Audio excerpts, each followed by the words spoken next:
Bonjour, bienvenue dans une entreprise centenaire. C'est en effet ici, au cœur du Gers, qu'a débuté en 1912 l'histoire du domaine de Tariquet. Tariquet, c'est le plus grand vignoble familial en France et sa destinée se perpétue aujourd'hui de génération en génération.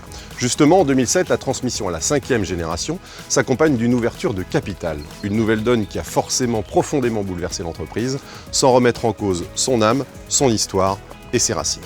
Je vais rencontrer dans un instant Rémi Grassat qui dirige désormais l'entreprise avec son frère Armin et il va nous raconter comment il a vécu cette transformation et ses conséquences.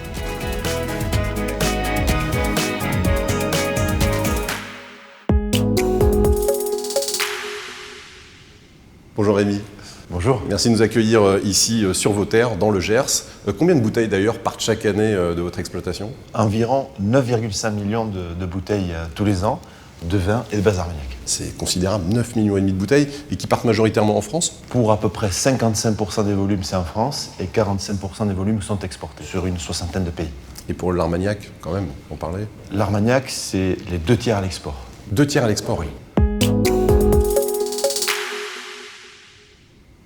Comment une entreprise en 2007 peut décider d'ouvrir son capital alors que les 95 années précédentes, elle a jalousement cultivé son indépendance? Il y a eu un virage important en 2007 du fait qu'à la fois on était sur le projet de transmission de la 4e vers la 5e génération, en l'occurrence vers mon frère Armin et moi-même, et en même temps nous avions un projet assez ambitieux d'investissement, à la fois de modernisation et de développement du domaine.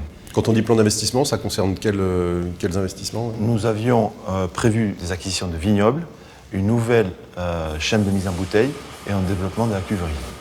Ah oui, donc gros investissement pour une somme à peu près de combien? Grosso modo, une fois notre chiffre d'affaires en 5 ans, ce qui représente un peu plus de 30 millions d'euros de chiffre d'affaires. Quel était le premier critère pour vous dans le choix de la famille du partenaire? Le premier critère de choix, c'est le long terme. Vous savez, quand on est propriétaire récoltant, on plante les vignes pour plus de 35 ans. On est sur des transmissions générationnelles, on a plus de 25 ans d'Armagnac en stock. Et notre ADN, par essence, il est long terme, il est durable. Donc comment est-ce qu'on peut intégrer cette décision sur une vision long terme? Et très souvent, on s'inquiète sur une vision financière qui peut être avec des retours plus court terme. Voilà. Deuxième question clé, c'est la qualité de la relation avec les interlocuteurs. Puisque rentrer dans un échange qui n'est pas fluide, n'est pas naturel, où on n'a pas plaisir de manière imagée à décrocher le téléphone, ça devient une charge complémentaire. Et ces 2 points, nous les avons réunis avec Crédit Mutuel Equity. Et c'est le choix de ce partenaire-là qui a été fait sur ces bases-là. Est-ce qu'il y a des transformations profondes qui ont eu lieu que vous n'imaginiez absolument pas au départ? Oui, principalement la manière de fonctionner, la gouvernance d'entreprise. Puisque nous avons créé un comité de direction qui n'est pas limité forcément à l'entreprise, on a fait rentrer des cadres clés d'entreprise dans les réflexions, dans les échanges, également de la manière de communiquer en famille, puisque nous avions l'habitude de communiquer a posteriori. Et là, on anticipe davantage, on échange, on débat sur les idées et on formalise. Donc on creuse les sujets de manière beaucoup plus approfondie que par le passé. Vous, par exemple, Rémi, qu'est-ce que ça a nécessité comme changement intérieur, j'allais dire? Quel travail sur soi ça a nécessité?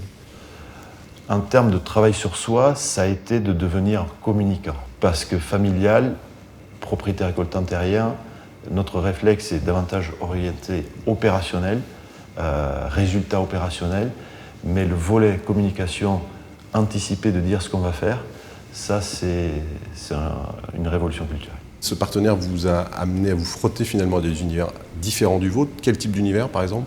Nous étions très orientés sur les métiers de la vigne et du vin, donc pas souvent l'occasion d'échanger avec d'autres opérateurs qui peuvent être industriels, communicants, vraiment basés sur une activité de ressources humaines par exemple.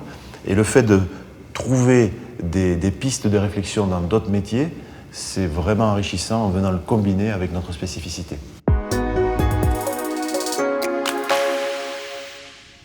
Et quel conseil vous donneriez à une entreprise familiale comme la vôtre, une PME par exemple, qui veut s'ouvrir à un partenaire financier extérieur?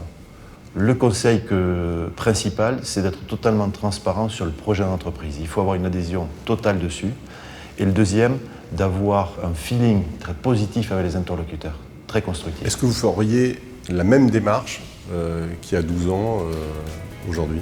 Nous sommes dans une relation qui fonctionne bien, donc si le choix était à refaire, nous le referions. Merci beaucoup Rémi.